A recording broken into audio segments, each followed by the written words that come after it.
ফের মালদা ছিনতাইয়ের কবলে এক ব্যবসায়ীকে মারধর করে ছিনিয়ে নেওয়া হলো সোনার অলংকার, নগদ টাকা সহ মোবাইল।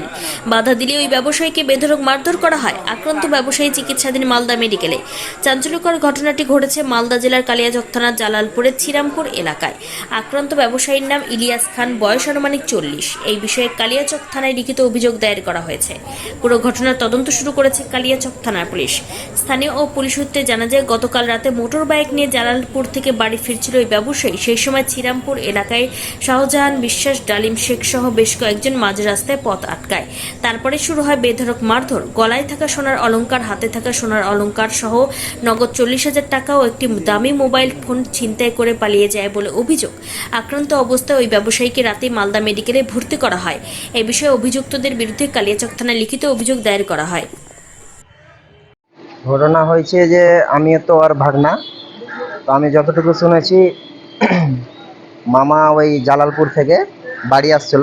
বাড়ি আসার পথে ওই ওদের গ্রামটাতে কিছু দুষ্কৃতী ওর ওপরে হামলা করে। তো মামা বাইক চালাচ্ছিল, বাইক অবস্থায় ওকে বাঁশের বাড়ি পিছন থেকে মারা হয়েছিল। সেখানে মামা পড়ে যায়। ওখান থেকে দুষ্কৃতীরা প্রচুর মারধর করে।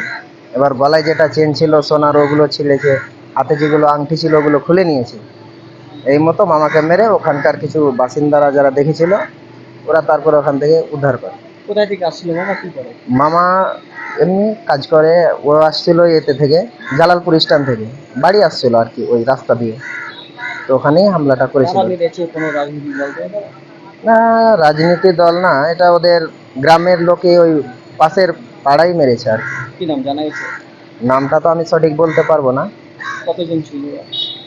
ছিল ওরা বোধহয়, সম্ভবত আমি যতটুকু জেনেছি 12-13 জনের মতো ছিল।